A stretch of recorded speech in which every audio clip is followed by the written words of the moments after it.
Se olham um produto alimentício e tem E171, as pessoas já saibam disso. Olhou ali no lado, você coloca de novo na gôndola, porque aquele produto está relacionado diretamente ao aparecimento de cancros em humanos. Então você não quer colocar isso para dentro, mas isso existe na indústria.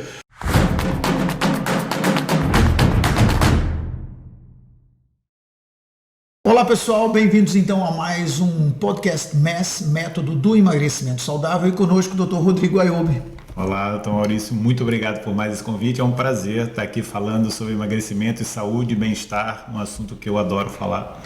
Hoje nós poderíamos falar um pouco sobre alimentos nocivos. Eu já ouvi falar muito sobre isso, né? Alimentos nocivos, até custa eu associar a palavra nocivo a alimento, porque alimento normalmente é uma coisa boa. Quando se fala de alimentos nocíveis, o que é que nós estamos referindo? Isso é verdade, Maurício. Isso é uma mudança de conceito muito importante que está relacionado com as doenças e o excesso de peso que hoje as pessoas apresentam, que é justamente isso. A alimentação, ela mudou o papel dela, que a alimentação sempre existiu, né? E foi o que fez a nossa espécie evoluir e ser o que a gente é hoje, a partir de dar para o nosso corpo nutrientes que vão fazer a gente viver e funcionar melhor, né? É daí, você dá macronutrientes que nos dão energia, estrutura, micronutrientes que fazem a nossa estrutura toda, a nossa metabolismo funcionar bem. O que aconteceu? De uns anos para cá, e isso é recente, Maurício, na história da evolução humana, isso é muito recente, começaram a aparecer alimentos que não são alimentos. São produtos alimentícios, são substâncias ricas em aditivos alimentares, ricos em conservantes, corantes, emulsificantes, espessantes, que não são alimentos, são estruturas que a indústria alimentícia coloca dentro de um produto para aumentar a durabilidade, para dar mais cor, etc. E o nosso corpo tem que assimilar aquilo. Então, quando você coloca na boca aquilo dali, é como a gente fala às vezes, um remédio, né? Um químico para tratar uma doença. Às vezes um químico, o nosso corpo não reconhece como uma coisa dele, então ele tem que ter um trabalho de metabolizar, etc. E quando a gente dá um suplemento ou um alimento que o nosso corpo reconhece como dele, aquilo ajuda ao funcionamento normal, entendeu? Então, assim, alimento tem que ser colocar no corpo coisas que são positivas, coisas que são da natureza, coisas que o nosso corpo, ao longo desses milhões de anos, soube assimilar. Vou dar só um exemplo, né? Quando a gente vê ali atrás dos rótulos, aqueles Ezinhos, né? 100 e tal, 200 e tal. Isso aqui são aqueles aditivos alimentares, existe uma nomenclatura aqui na Europa, por exemplo, que coloca, a partir desses Es, o nome do aditivo. Então, a família dos 100, mais ou menos, a E125, a E130, são os corantes. A indústria alimentícia coloca corante no alimento porque ela cria uma coisa e quer que aquilo pareça com o que é da natureza e mete um corante. Mas, às vezes, o corante pode ser positivo. Também a gente não pode ver que todos os Ezinhos sejam negativos. Existem os corantes, por exemplo, o corante E100, é a curcumina, que é aquele corante amarelo, que é para dar a cor amarelada a alguns alimentos, que é o corante amarelo que vem do açafrão. Aquilo é excelente para a saúde. O E163 é as antocianinas, que é o corante roxo dos berries, também é excelente. Agora, você pega o corante E171, dióxido de titânio, é cancerígeno. Se você come um alimento com dióxido de titânio... Por que já agora? Nem sei qual é a cor de titânio, mas acho que é meio acinzentado. Mas não sei. Eu sei que se olha um produto alimentício e tem E171, as pessoas já saibam disso. Olhou ali no lado, você coloca de novo na gôndola, porque aquele produto está relacionado diretamente ao aparecimento de cancros em humanos. Então você não quer colocar isso para dentro, mas isso existe na indústria.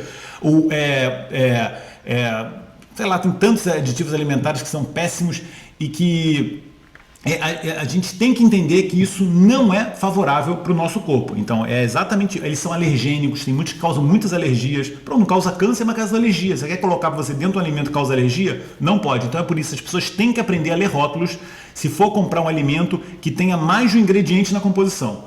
De um ingrediente na composição é o brócolis da vida, né? A cenoura, isso daí é alimentos da natureza. Quando ele começa a ser processado, e principalmente quando ele começa a ser ultraprocessado, que a gente chama, quando tem mais de 4 ingredientes, as pessoas só podem comprar e colocar para dentro de si se souberem o que estão comendo. Isso vai interferir com a saúde e vai interferir com o peso.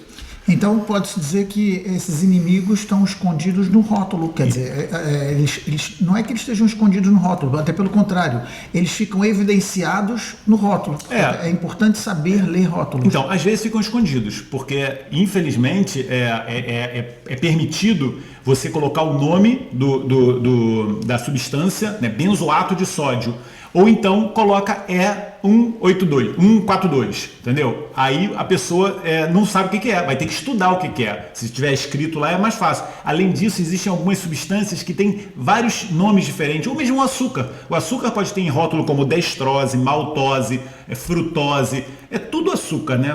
Nomes diferentes de açúcar, mas aquilo tudo vai atrapalhar no seu peso, por exemplo, e às vezes as pessoas não sabem, né? Tem nomes e sobrenomes que as pessoas não entendem direito, então é muito complicado. Por isso que eu falo, de uma forma geral, não compram com produtos processados também, porque infelizmente cada vez mais esses produtos estão muito alterados e a gente vê que a maioria das doenças e os problemas em relação a peso são aquelas pessoas que passam a vida comendo alimentos em embalagens, né? Alimentos cheios de produtos industrializados, cheios de refinamento, cheios de processamento, e isso tira os nutrientes bons e coloca substâncias químicas que podem ser muito prejudiciais para a nossa saúde. Para não ter erro, coma as coisas da natureza, sementes, grãos e oleaginosas, legumes, verduras, frutas, aí não tem erro.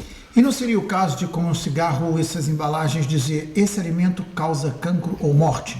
Pois é, com certeza absoluta. Eu não sei, pode ser um lobby muito grande que existe da indústria alimentícia para conseguir não colocar no rótulo de, por exemplo, carnes processadas, né? As carnes processadas, elas são classe 1 de carcinogênese, elas estão junto com o cigarro. E o que são carnes processadas? Por exemplo, enchidos, linguiças, salsichas. Industrializados. Essas chaleiras feitas em casa. Menos mal, mas dependendo do processo do que ela sofre, aqueles fumados, por exemplo, que você tem aquela, ou então quando você deixa a carne preta, né, meio torradinha aqui, aquilo ali são produtos de glicação avançada que muita gente gosta, Maurício até abriu o olho, mas aquilo dali é um carcinogênico classe 1, tá? Diretamente relacionado com câncer de cólon. Pessoas que comem aquilo têm uma incidência muito maior, 3 a 5 vezes maior, de aparecimento de câncer de cólon. Então, teoricamente, eu acredito que todas essas carnes processadas, todos esses enchidos, devia ter na capa exatamente: este produto pode causar cancro. Porque, como existe no cigarro, existe uma relação direta com cancro. Né? No caso do cigarro, cancro de pulmão principalmente, no caso dos processados, das carnes processadas, o câncer de cólon. Mas, além disso, tem outras substâncias, as nitrosaminas, os sulfitos. Que estão aonde isso? Estão nessas carnes e são prejudiciais à nossa saúde. Então, realmente, é um alimento que, no meu entender, as pessoas não deveriam consumir. Ou então consumir esporadicamente. Você foi numa festa e tinha lá, você comeu um pedacinho, gostou e acabou. São muito ricos em sal também. Eu vejo pessoas tomando altas concentrações de antihipertensivos e quando você vai ver, na verdade, estão colocando para dentro de si o dia inteiro alimentos cheios de sódio que vão aumentar a pressão, entendeu? Então você pode minimizar o uso de remédios se você conseguir controlar a sua alimentação. E, no entanto, você falou em alimentos processados no que diz respeito à carne, mas não só a carne é um alimento que pode ser processado. Esses alimentos que vêm em embalagens metálicas, plastificadas, também podemos julgar esse alimento como processado e perigoso? Com certeza, sim. Primeiro porque provavelmente esses alimentos, nesse processo de embalagem, né, de colocar dentro de uma lata, dentro de um plástico, eles devem ter algum químico, né, para se manter ele, né, na gôndola do supermercado durante muito tempo. Porque a gente tem que entender, né? O conservante, ele foi colocado para conservar o alimento, mas não é para conservar a pessoa que está comendo o alimento, muito pelo contrário. Essa pessoa provavelmente vai envelhecer, vai piorar. Então, aí existem vários detalhes, né? Por exemplo, eu falo muito para as pessoas comerem leguminosas, feijão, que é um alimento maravilhoso para a saúde, e às vezes, na praticidade, a gente não consegue ficar toda hora cozinhando feijão e aí comprar o feijão de lata. Você vê no mercado feijões de lata que tem uma concentração muito pequena de sódio e tem outros feijões enlatados que tem uma concentração altíssima de sódio. Mais uma vez, você tem que olhar as embalagens, entendeu? Se você compra uma lata que tem feijão, pronto, essa lata você compra porque ela tem ali o feijão numa forma de conservação, que às vezes pode ser um pouquinho mais caro, mas que não tem junto, né? Você sempre tem que olhar o combo, né? O que vem junto naquele alimento. Se você vê a alta concentração de cloreto de sódio, de sal, é porque às vezes a concentração é mesmo muito alta. É mesmo muito alta. Você, além de evitar esse alimento, se você comprar, você tem que lavar bem ele mais de uma vez, que é para tirar esse excesso de sódio que tem, e aí você cozinha ele. Se já tiver cozinhado, é só come, né? Mas ter cuidado com mesmo os enlatados. E quando a gente fala de alimentos em embalagens de plástico, por isso que eu digo, sempre o melhor embalagem é comprar de vidro, né? A embalagem de vidro normalmente é a que é a mais segura. As embalagens de plástico podem deixar resíduos do plástico no alimento. né? Principalmente se essas embalagens ficaram muito tempo em caminhões que tiveram expostos a calor, né? O plástico ele libera no alimento, a gente sabe disso, muito na água, né? As garrafas de plástico que ficam em locais quentes, elas liberam lá dentro do líquido bisfenol A, o nanofenol, são fitalatos, são substâncias que são disruptores endócrinos. Aí a gente vai em outra área também, que é muito complexa, que é a ligação de químicos tóxicos nos receptores hormonais nossos, bloqueando esses receptores ou ativando eles, mas de uma forma que o nosso organismo não pediu. Eles chegam lá para interferir, por isso que eles chamam disruptores. Eles alteram, eles rompem, né, a harmonia hormonal nossa. Existem disruptores endócrinos gravíssimos hoje que tem a sociedade em grande concentração, que o uso diário de alimentos com essas substâncias vão interferir com os seus hormônios. Quer dizer, aquela coisa que, eu vou fazer uma comidinha rápida, pega a lata do milho, a lata do cogumelo, a lata da ervilha, a lata e faz uma saladinha light. Exatamente. Você tocou no ponto nevrálgico da situação, porque é exatamente isso. Você falou, um dos grandes motivos que hoje existe a obesidade e o excesso de doenças é o fast food, né? Porque o fast significa que você tem que fazer aquilo rápido, você não tem tempo para nada. Então, além de você comer estressado, isso já interfere muito, porque você mastiga mal, porque você está liberando adrenalina e hormônios simpáticos no momento da digestão, que é parasimpática, né? Um momento de relaxamento. Todo mundo tinha que comer concentrado na comida, mastigando lentamente, não vendo noticiário. É um estado de relaxamento. É como se pensa assim, a minha alimentação tem que ser como se fosse uma meditação. O meu corpo está num estado de digestão parasimpático, em que eu tenho que me concentrar naquilo que eu estou fazendo. E as pessoas comem tudo correndo. E esse fast food, que não está só em lanchonete, fast food é o modelo que as pessoas hoje atribuem para comida, que é comer rápido, comer correndo e fazer as coisas rápidas. Chega no supermercado, vai naquela área que está cada vez maior de produtos pré-feitos, né? Esses produtos pré-fabricados têm uma série de aditivos químicos que colocam lá para ele durar e que são péssimos para a saúde. Você pega aquela embalagenzinha, às vezes de plástico, mete no micro-ondas e esquenta, né, aquela lasanhazinha pré-feita, que dali é um veneno, as pessoas não têm noção de como aquilo é ruim, que dali para mim tá no nível das batatinhas fritas em óleo vegetal, que também é um veneno que as pessoas não têm noção. Então, as pessoas só fazem isso porque elas não têm noção do mal que pode fazer para o organismo, porque uma batata frita em óleo vegetal, o óleo fica altamente inflamatório. O óleo vegetal, o ômega 6, hidrogenado, ele é altamente inflamatório. Então, é um fast food também, entendeu? Você vai numa lanchonete, tudo é fritinho em óleo, né? Aqueles óleos vegetais. Isso daí, para a saúde, meus pêsames. Estamos falando em alimentos nocivos. Quando falamos em nocividade alimentar, isso provoca também o acúmulo de gorduras ou apenas faz mal ao organismo? Porque o método de emagrecimento saudável fala, obviamente, de emagrecimento. E nós estamos falando de alimentos que fazem mal. Fazem mal à saúde, mas também engorda.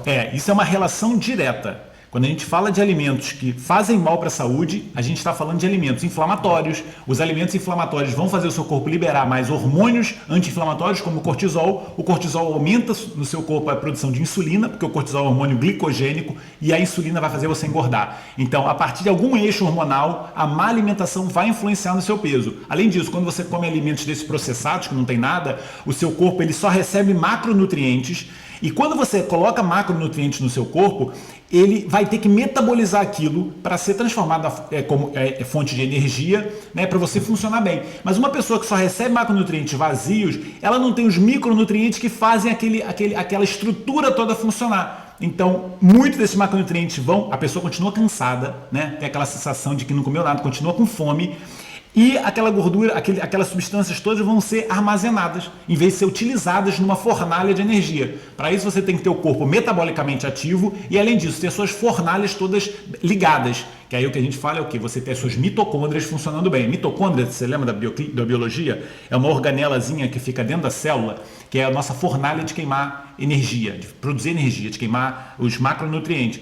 Então, uma pessoa que está desequilibrada, do ponto de vista nutricional, ela não tem as vitaminas do grupo B, ela não tem ácido lipóico, coenzima Q10, várias substâncias que fazem, a carnitina, que é uma substância que leva a gordura para dentro da mitocôndria para ser queimada. Se você não tiver esses micronutrientes no seu corpo funcionando bem, você não consegue queimar a gordura, entendeu? Ou seja, compramos mitocôndrias aonde? Não compramos, a gente fabrica elas no nosso corpo. O nosso corpo ele pode ter células que tenham de 40 mitocôndrias até células a ter 10 mil mitocôndrias.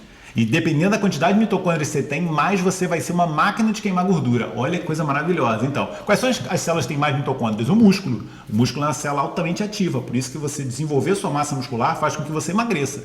As células têm menos mitocôndrias, a gordura. Por isso, quando você começa a engordar e o seu corpo fica com quantidade cada vez maior de células adiposas, você fica numa máquina de guardar gordura. Você tem que ficar uma máquina de queimar gordura. E para isso você tem que ter muitos mitocôndrias no corpo. E pelo que você falou, então, seria simpático chamar uma pessoa de gorda para não ofender e dizer, você está ligeiramente inflamado. Exatamente. O obeso, ele está inflamado. O obeso, ele está no estado de resistência insulínica, que é inflamatória, né? Que é aquele quadro que a insulina está sendo liberada em alta concentração e não está sendo utilizada pelas células como deveria. O corpo está resistente a elas.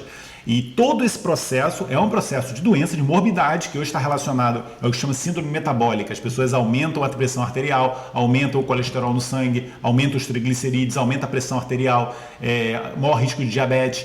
Todos esses fatores estão relacionados com o chamado síndrome metabólica, que é a resistência insulínica, a sua insulina alta no seu sangue, que está de mão dadas com a inflamação.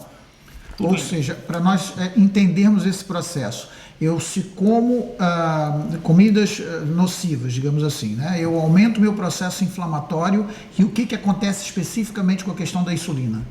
Então, o processo inflamatório é assim, a insulina por si só é um hormônio que ativa no nosso corpo citocinas inflamatórias, que são moléculas que ativam o nosso sistema imunológico pró-inflamação. Além disso, quando você come essas comidas erradas, você está comendo alimentos inflamatórios. Os alimentos inflamatórios são, aquilo que eu falei, as carnes ultraprocessadas, os óleos vegetais refinados, esses óleos trans hidrogenados, que a gente chama de gordura hidrogenada. Quando você aquece eles pioram ainda, porque isso formam outras substâncias que são maléficas. O açúcar refinado, né? O açúcar refinado, né? Todos refinados, mas principalmente o açúcar, aquele cristal branco refinado, ele é altamente adipogênico, altamente insulinogênico, altamente inflamatório. Ele mexe com todas as cascatas de engordar e adoecer uma pessoa. Por isso que a gente fala, você não pode comer alimentos refinados. Se você quiser comer os carboidratos, comam ele como eles vêm da natureza, integrais. Não estou falando que você não comer, eu acho que você deve comer grãos integrais. Eu sou da linha de que a gente deve comer grãos. Os grãos, aí é o que eu falo muito contra, por exemplo, a linha da dieta paleolítica, que fala que a alimentação que serve é a alimentação paleolítica. Você deve cortar 100% os grãos, inclusive alguns legumes, porque não pode ser nada depois da era da agricultura. Porque o princípio da dieta paleolítica é que pós-agricultura você cultivou, isso já não é a coisa dos homens das cavernas. Eu não concordo com isso, porque aí a pessoa acaba comendo muita carne, a carne animal hoje que está doente. Infelizmente hoje o bicho está sendo maltratado, o bicho está doente com hormônios, antibióticos e ração alterada. As pessoas comem muita carne, a carne é um alimento inflamatório hoje. Antigamente, quando você comia uma carne do campo e junto com isso uma alimentação mais diversificada, a carne não fazia tão mal. Hoje eu acho que a carne deve ser abolida, a ingesta da carne, por vários motivos éticos, ambientais e porque hoje o animal está alterado. Bom, esse tipo de alimento causa normalmente, como você disse, fundamentalmente com a questão da idade, essa questão da obesidade, da hipertensão, do colesterol, dos triglicerídeos e do diabetes. E aí o foco fica no adulto. E como é que é isso na criança? Então, porque a natureza, ela fez assim, a gente nasce, cresce, reproduz e morre. Então, durante a nossa fase reprodutiva, o nosso corpo também ele é altamente reparador. Então, até os mais ou menos 18, 20 anos, a gente está numa fase de crescimento, de proliferação do nosso corpo e crescimento para chegar à nossa fase reprodutiva. Então, entre 20 e 30 anos, que seria o cume da pirâmide, né? o nosso ponto auge da vida, em que a gente está altamente reprodutivo, a gente também está altamente reparador. Então, durante essa fase, o nosso corpo ele tem vias metabólicas que compensam um monte de besteira que a gente faz. Então, a gente não fala muito das crianças, etc., porque, na verdade, eles não sofrem muito com isso. Infelizmente, o ser humano ele é muito do tratamento, não é da prevenção. Deve-se falar muito isso para as crianças no âmbito de educar elas para elas, quando crescerem, não sofrerem essas consequências. Na verdade, isso é uma coisa cumulativa. Mas o público que chega com a gente, né, principalmente no MES, no Método de Emagrecimento Saudável, são as pessoas que já estão com sobrepeso e falam: o que eu faço porque eu estou engordando? Desde o início, um processo de mudança dos hábitos alimentares. Isso começa no início, porque infelizmente a indústria ela é cruel e ela coloca naqueles alimentos matinais, são os piores alimentos para mim que existem, são aqueles cereais, né, os Fruit Loops da vida, sem falar, vamos dizer, aqueles cereais coloridinhos, né, bonitinhos, etc., que você vê ao longo do tempo, é muito interessante, você vê a história dessas embalagens, eles cada vez mais foram tirando as palavras que causam açúcar, né, e coisas assim meio agressivas, chamativas, e começaram a colocar fotos de frutas, fotos de famílias felizes, as palavras bio, orgânico, natural, aquilo é tudo alimento processado que não tem nenhum benefício para a saúde, aumenta a incidência de um monte de doenças, incidência de cáries, está mais do que provado isso, que as crianças que comem cereais têm mais incidência de cáries, etc. E a médio e longo prazo vão fazer elas serem pessoas com mais peso e doentes. Começa na infância essa educação. E também tem uma forte relação de tudo isso com a questão do estresse.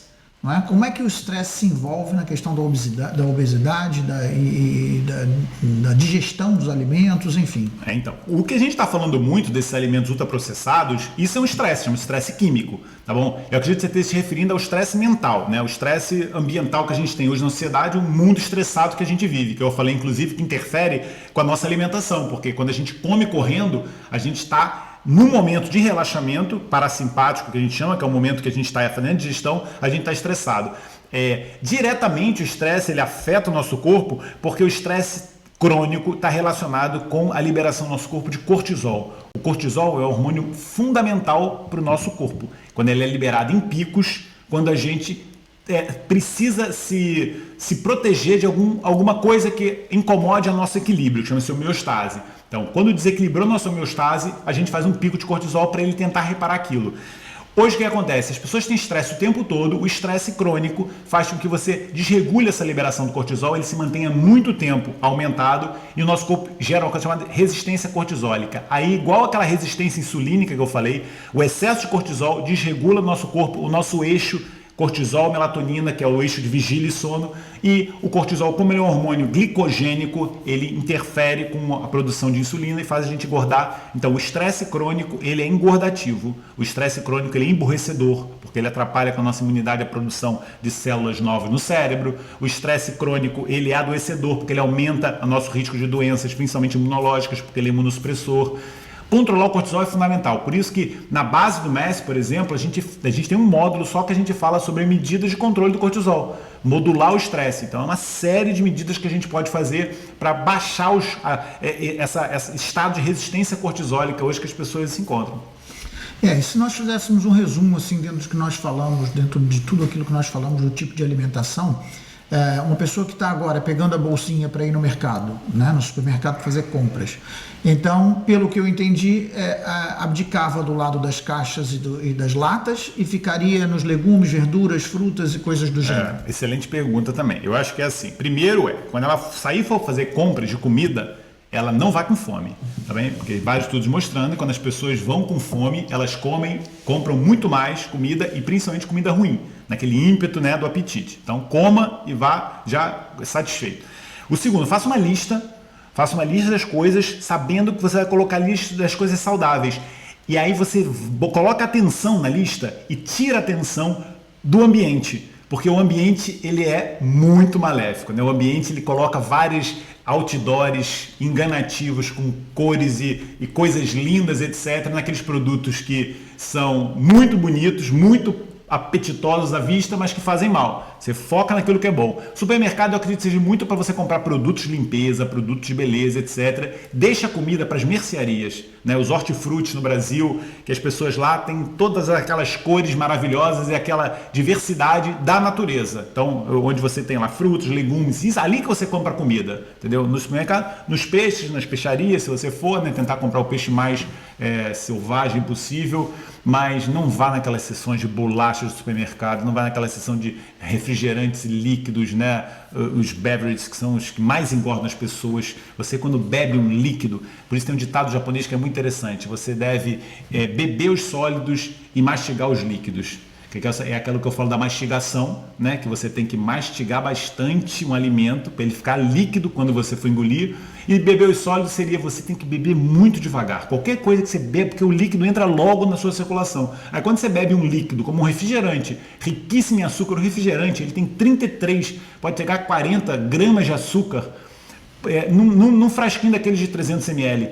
Você imagina o que é isso, Maurício? Quase 40 gramas de açúcar num copo de 300 ml, quando o seu corpo tem na circulação inteira 5 gramas de açúcar. E as pessoas não têm a menor noção. Não tem a menor noção. Se param para pensar nisso, você tem no seu uma colherzinha de 5 gramas de açúcar, uma colher de sopa, que é o que você tem de açúcar, de gramas de açúcar no seu sangue circulando. Quando você toma um refrigerante, você está colocando 5, 10 vezes aquela concentração dentro do seu sangue imediatamente. Olha, isso daí gera um estresse hormonal no seu corpo. É o que faz um pico de insulina absurdo. E se você faz isso regularmente, seu corpo está sempre fazendo esses picos. É muito complicado. Por isso que eu digo, e para você refazer esse prejuízo, você tem que fazer muita coisa certa, porque seu corpo ficou num estresse metabólico absurdo. Por isso que assim, refrigerante realmente as pessoas bebem única e exclusivamente por vício, por uma desregulação dos centros cerebrais.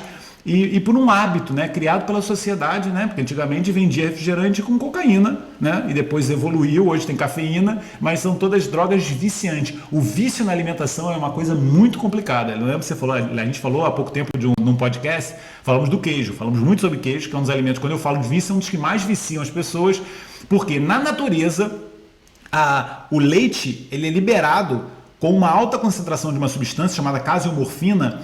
Por quê? Porque a natureza é sábia, né? Ela colocou essa substância no leite que é para o bezerro gostar de beber o leite porque ele tem que crescer. Entendeu? Porque se a natureza coloca o leite com gosto ruim ou sem uma substância viciante, o bezerro vai lá e é uma vez, depois ele podia ir embora. E aí ele morre. Mas a natureza teve que colar o bezerro com a mãe. Criou hormônios de ligação entre eles e substâncias no leite que fazem ela se grudar. Por isso que as pessoas são viciadas em leite e queijo. O queijo tem alta concentração de caseomorfina. Então era para viciar o bezerro, mas viciou o ser humano. Entendeu? Isso é muito grave, porque é um alimento inflamatório, engordativo, obesogênico, daquilo que a gente falou. O queijo está um dos tops. Né? Um alimento com 80% de gordura, né? É óbvio que é um alimento que vai engordar o seu corpo. Você está metendo ali gordura pura. É igual a pessoa passar o dia bebendo azeite. Bom, então para finalizar nosso podcast de hoje, eu vou pedir, não vale falar do refrigerante que a gente falou agora há pouco, mas me diz 5 alimentos abomináveis da prateleira, não do supermercado, mas da nossa casa. Eu vou fazer o seguinte, eu não vou falar dos alimentos que são, os que todo mundo já sabe que são péssimos para a saúde, né? Vou falar assim, gelado, né? O sorvete no Brasil, todo mundo sabe que a gente come gelado porque é gostoso essa vida toda, mas que é um alimento péssimo. Vocês façam experiência, quem tem gelado em casa, vá agora no congelador, né? No freezer, e veja a composição de um gelado para você ver. São 48 substâncias, dessas quais eu acredito que 30 sejam prejudiciais para a saúde, né? Porque o gelado precisa de todo um trabalho de emulsificação e etc. Mas pronto. Eu vou falar sobre alguns que as pessoas acham às vezes que é saudável e que não é nada saudável, principalmente nesse processo, já que a gente está falando muito sobre emagrecimento, eu vou falar relacionado com emagrecimento. Então eu vou falar dos alimentos que eu sei que prejudicam muito o processo de ganho de peso, de perda de peso, né, que facilitam o ganho de peso e que as pessoas acham que emagrece. Presta atenção, papel e caneta, vai direto na sua prateleira, ver se tem isso lá. No ponto número 1, adoçantes artificiais. Adoçante artificial é um alimento muito prejudicial para a nossa saúde, porque a grande maioria estão relacionados com uma coisa chamada neurotoxicidade. Então, o uso crônico faz com que você interfira com o desenvolvimento e a qualidade da produção dos seus neurônios, né? Do desenvolvimento dos seus neurônios, mas neurotoxicidade. Não é isso, não é diet, então, esse que é, exatamente. Mas aí, por que você usa uma coisa que tenha... Você fica naquela ideia de que tem menos calorias, né? Ouvi que tem menos calorias. Mas aí, uma das coisas que a gente sabe em relação hoje ao ganho de peso é que o número de calorias não importa. Não importa o número de calorias. Eu te falo de vários alimentos super saudáveis que têm concentração de calorias boas e você pode comer dentro de um contexto de uma orientação, que é o método, por exemplo, do emagrecimento saudável faz, ele te dá uma orientação, te coloca alimentos com alta concentração de caloria. Eu não tenho os meus pacientes do MES, nenhum com fome. Eles falam, eu nunca imaginei que eu pudesse comer tanto e perder peso, porque as pessoas não têm essa noção. O adoçante, ele tem pouca caloria, mas é um alimento, como eu falei, prejudicial, é um alimento inflamatório e o pior, é um alimento que faz o seu corpo liberar insulina. E esse é um problema sério de perder peso. A insulina é que vai interferir totalmente com a utilização da sua gordura armazenada. Se liberou a insulina, vai te atrapalhar. E isso é que é mal, entendeu? Então, se você tem que saber, você usa o adoçante o tempo todo, o seu corpo está o tempo todo liberando insulina, entendeu? Então, eu nunca usar o tempo todo e usar, então vou usar só esporadicamente. Pois é, mas aí você está colocando no seu corpo um alimento prejudicial para a saúde. Isso também não entra no meu cérebro, entendeu? Eu prefiro que você coma açúcar do que você tomar adoçante. Existem umas alternativas, etc. Como então vou usar stevia, vou usar xilitol, vou usar agave, vou usar demerara. Todos esses vão liberar insulina, tá bem? Então, o meu problema em relação a esses açúcares é que as pessoas, por eles serem mais naturais, as pessoas acham que eles são menos prejudiciais e abusam.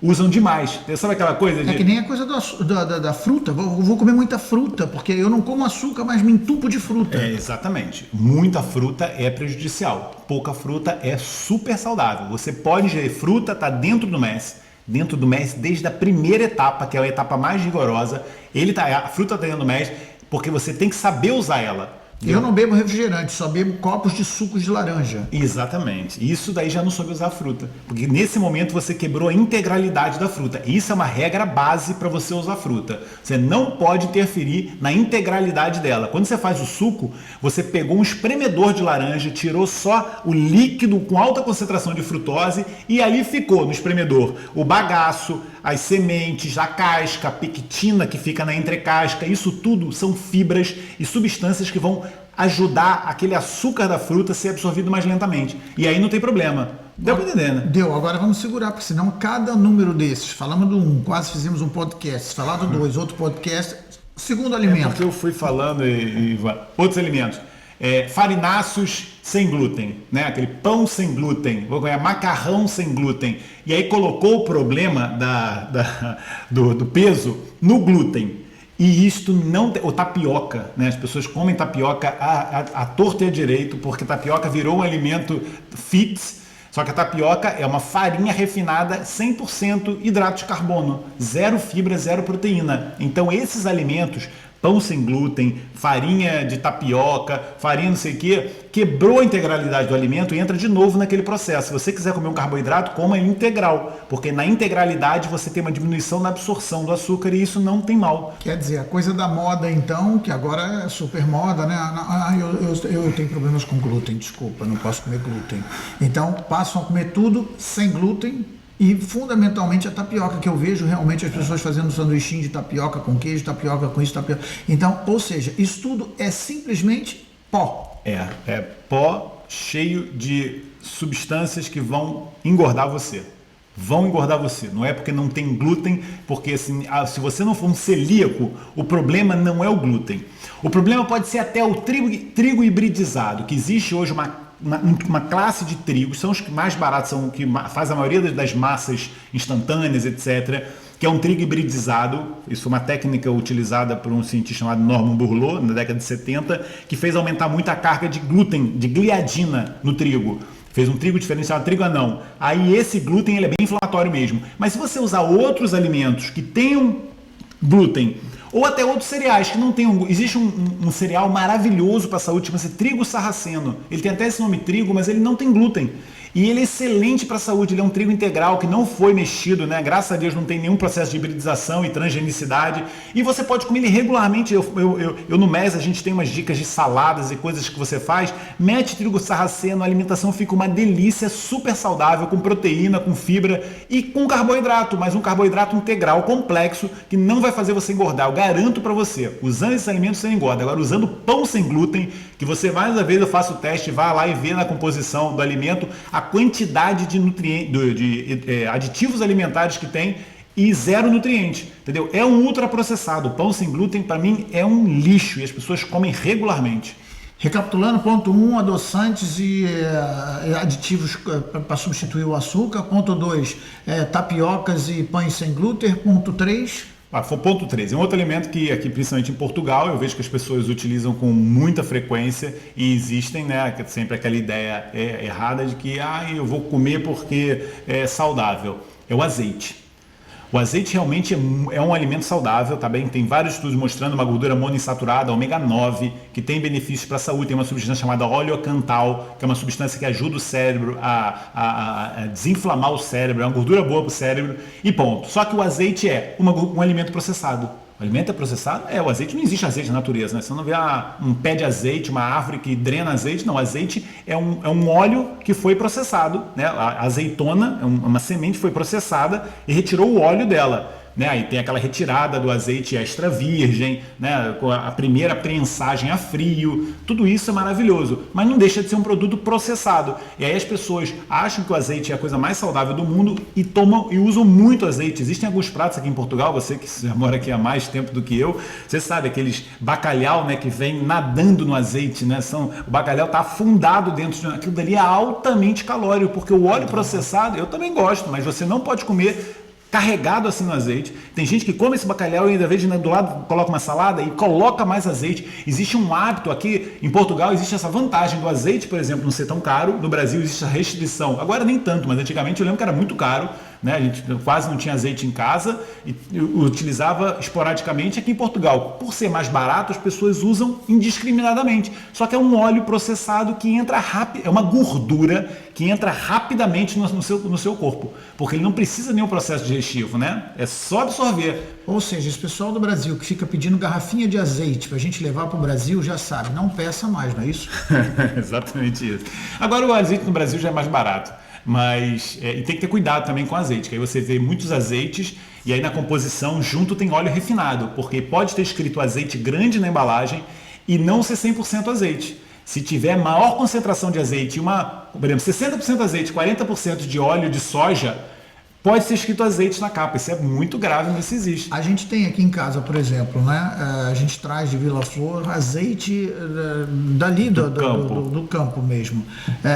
Da mesma forma, ele também é prejudicial se eventualmente for tomado em quantidade. Aquela coisa, toma uma colher de azeite, de sopa de azeite para qualquer coisa assim.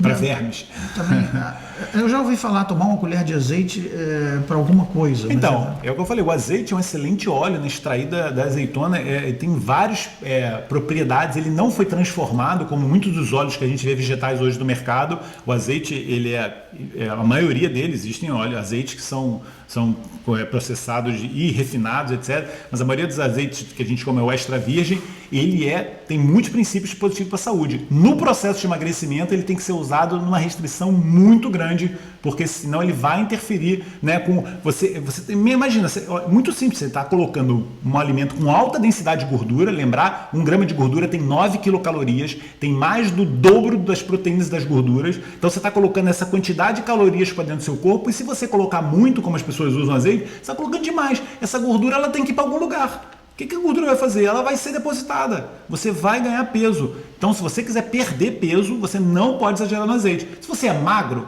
não tem tendência nenhuma a usar peso, eu acho que você pode usar com maior tranquilidade. Mesmo assim, não deve exagerar. Sabe onde você pode exagerar? Não exagero não, mas você deve usar bastante com mais propriedade. O vinagre.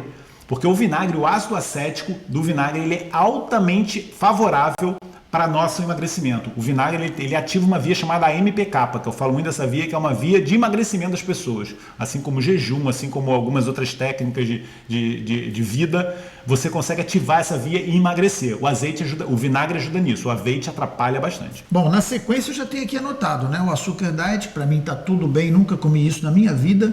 O segundo, a tapioca, já me estragou a vida, porque eu adoro tapioca, já não como mais. O terceiro, azeite, eu estava crente que abafava, porque eu tenho toneladas de azeite armazenado direto do campo, já não posso tomar mais.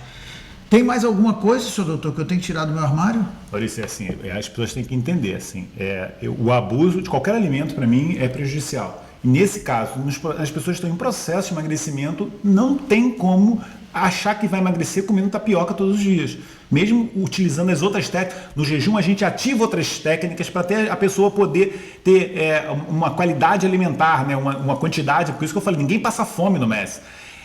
Como, por exemplo, os períodos de jejum, que é todo um processo que é super fisiológico e faz com que a pessoa fique uma máquina de queimar gordura. Mas nesse processo não se encaixa você comer tapioca nessa fase. Depois, se tiver perdido tempo, não. Agora, um outro alimento também que vem daquela linha igual do azeite, né? Super natural, super... que ali, no caso, por exemplo, os vegans, eles não comem esse alimento porque eles falam que é um maltrato com as abelhas. Mas é o mel, né? O mel vem da natureza, o mel é super tranquilo, o mel tem um monte de... Não é processado. Não é processado, é só retirado, né? Não existe um trabalho, né, de retirada da colmeia, etc. Processamento não existe, mas o problema do mel é o quê? É um produto com alta concentração de carboidratos, né? A frutose do mel é uma frutose comparável à frutose do xarope de milho, com alta concentração de frutose, que é o colocado em refrigerante. Então o mel é altamente adipogênio porque ele vai fazer o seu corpo liberar muita insulina. Ele é altamente rico em carboidratos. Ele é saudável, mas ele não é um alimento para ser consumido num processo de emagrecimento. Então essa história de substituir o açúcar pelo mel não está fazendo nada? Não tá. Eu vou dizer para mim qual é o principal motivo pelo qual as pessoas têm que tirar isso numa fase inicial. É porque as pessoas que estão com excesso de peso, normalmente elas estão com adição ao açúcar. A adição ao açúcar é o que não vai deixar elas conseguirem ter sucesso. Então elas têm que começar a desabituar o paladar delas com açúcar. Isso funciona de uma forma impressionante. Basta as pessoas experimentarem. À medida que você vai diminuindo a sua ingesta de doces, seu corpo ele vai diminuindo aquela sensibilidade, né? E vai sentindo melhor o gosto dos alimentos, etc.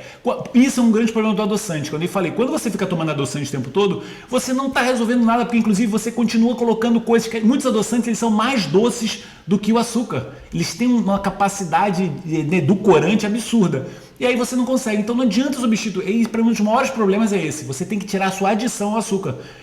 Há muitos anos atrás, eu tomava café com açúcar. Eu comecei a li alguns livros sobre o mal que o açúcar faz no nosso corpo. E eu nunca tive problema de peso. Eu falei, eu tenho que parar de colocar açúcar para dentro de mim. Isso faz mal para mim. Por que eu vou continuar colocando? Aí no início, tirar o açúcar do café é complicado, né? Mas eu não substituí por mel porque era trocar 6 por meia dúzia. O que eu fiz?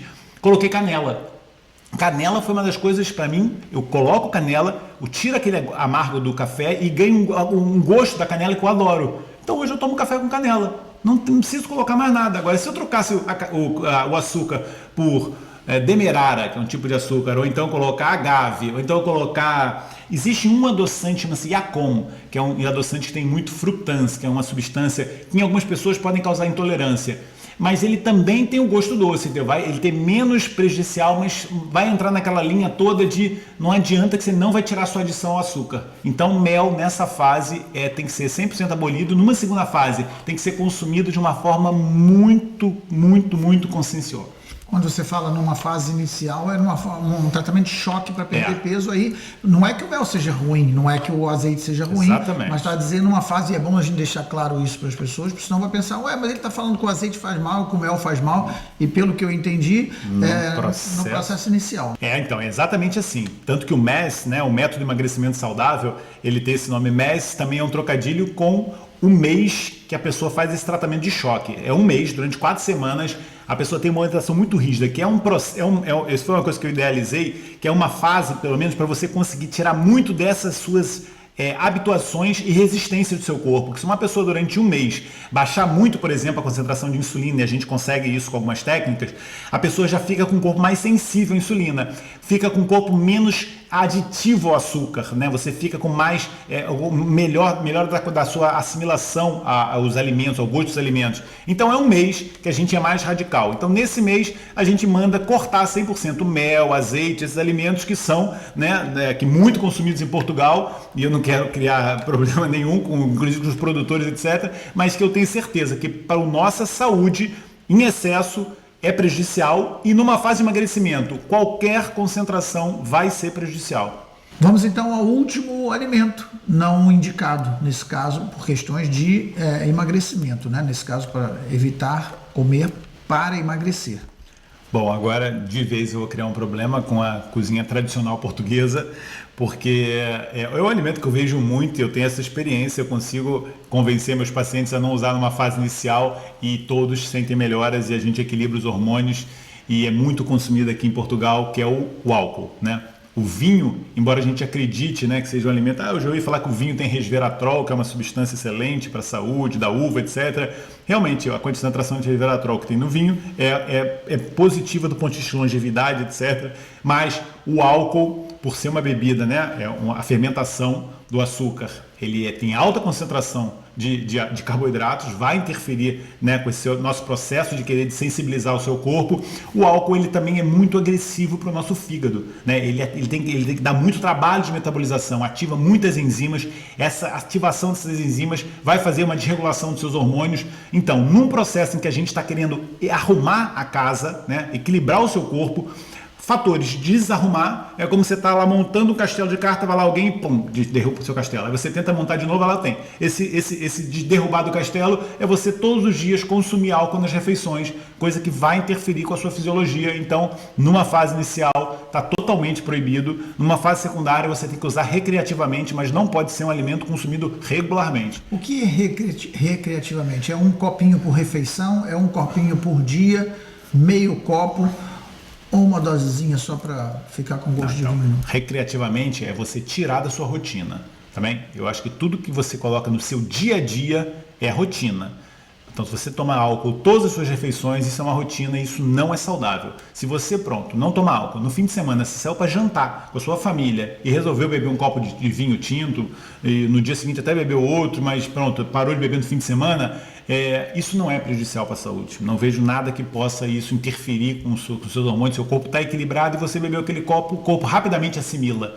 Se você beber o tempo todo, o seu corpo está num trabalho de desgaste metabólico e que realmente não é positivo. E para quem está no processo de emagrecimento, pela capacidade que o álcool tem insulinogênica e pelo desgaste que ele vai dar no seu fígado, atrapalhar no seu processo de detox, isso não é favorável e eu acho que tenho certeza que é uma coisa que tem que ser evitada, principalmente na fase inicial.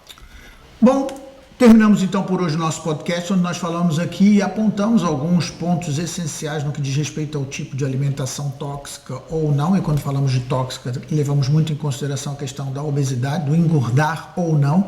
E você enumerou aqui no finalzinho, eu não sei se você apontou, o açúcar diet, o pão com glúten, né, ou sem glúten no caso, a tapioca, o azeite, o mel e o vinho, que, voltando a lembrar, que acho que é importante também, até como leigo nesse assunto, o que está-se a falar aqui não é que é proibido em absoluto, é que numa fase inicial, fundamentalmente ligado ao trabalho que está sendo feito dentro do MES, que é o método de emagrecimento saudável, isso deverá ser abolido numa fase inicial. Portanto, fica aí a dica, Dr. Rodrigo, nosso muito obrigado. Obrigado. E a gente se encontra no próximo podcast. Muito obrigado pelo convite e até uma próxima.